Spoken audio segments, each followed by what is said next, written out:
పత్రిసారి ఎక్కడ ఉండి ఏం కథ అని చెప్పి తెలుసుకునేవాడిని. తెలుసుకుని పత్రిసారి వైజాగ్లో ఉంటే వైజాగ్ వెళ్ళిపోయేది నేను. వైజాగ్ వెళ్ళిపోయి పత్రిసారిని కలవడానికి ఆయన దగ్గరికి ఏం మాట్లాడేది ఏం లేదు. నేను పోయి కేవలం పత్రిసారిని చూడడానికి వైజాగ్ పోయేది. పోయిన తర్వాత పత్రిసారి సహజంగా పిలిచి మాట్లాడి ఆ తర్వాత మళ్ళీ వచ్చాను. అంటే సారును ఒక 15 రోజుల తర్వాత చూడకుండా ఉండలేకపోతుంటే అంటే ఆయన ఎంత గొప్ప మహానుభావుడు నా జీవితం నాకు అర్థమైంది. కాబట్టి మరి అట్లాంటి గురువు మనందరికీ దొరకడం చాలా అదృష్టవంతం. ఎందుకంటే ఏ జన్మలో ఎన్నో జన్మలు చేసుకున్న పుణ్య ఫలితమే మనకు బ్రహ్మర్షి పత్రిజీ గురువుగా దొరకడం. కాబట్టి మరి ఆయన సృష్టించినటువంటి ఈరోజు నేను ఎందుకంటే పిఎంసి ఛానల్ కోసం ఒక 10 నిమిషాలు మాట్లాడతాను. ఎందుకంటే ఈరోజు పిఎంసి ఛానల్లో నాకు ఒక ట్రస్టీగా బాధ్యత ఇచ్చారు వాళ్ళు.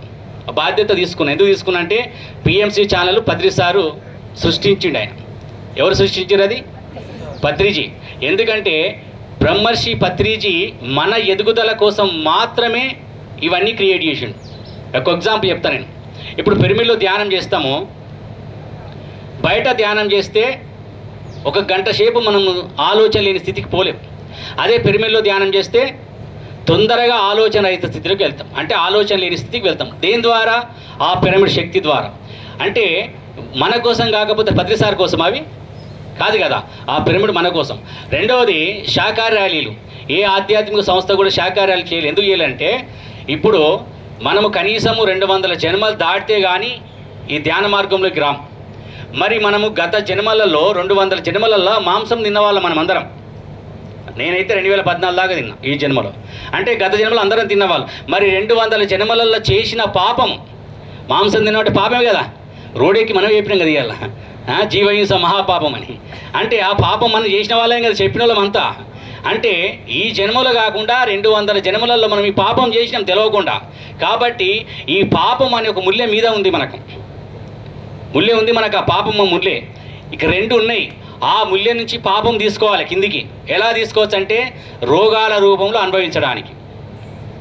రోగాల ద్వారా అనుభవిస్తే ఆ పాపం తగ్గుతూ ఉంటుంది మెల్లమెల్లగా. ఇంకొకటి పత్రిసారి ఇచ్చినటువంటి జ్ఞానం ఏంటంటే రెండోది అనుభవించాలి లేదా అగ్గిపుల్లతోటి అంటిపెట్టాలి. 2 మార్గాలు ఉన్నాయి మన దగ్గర. అనుభవించాలంటే ఇంకా మళ్ళీ జన్మలు తీసుకోవాలి. పాపం అనుభవించాలంటే మంచం మీద కూర్చోవాలి.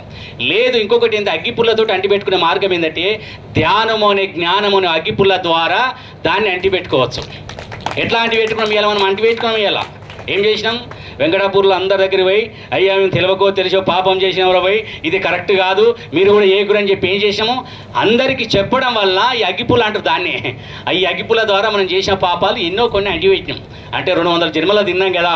మరి అన్ని దగ్ధం కావాలంటే మనం ఎన్నో శాకాహార ర్యాలీలో మన భూమి మీద ఉన్నంతసేపు పాల్గొనాల్సిందే.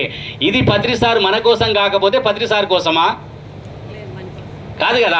మన కర్మలు దగ్ధం కావడానికి. అంటే ఇక్కడ పత్రిసారి చేసింది నువ్వు పిరమిడ్లో కూర్చుంటే తొందరగా ఆలోచన రహిత స్థితిలోకి పోతావు. నువ్వు ఎన్నో శాకాహారాల్లో పాల్గొంటే నీ కర్మలన్నీ దగ్ధం అయితే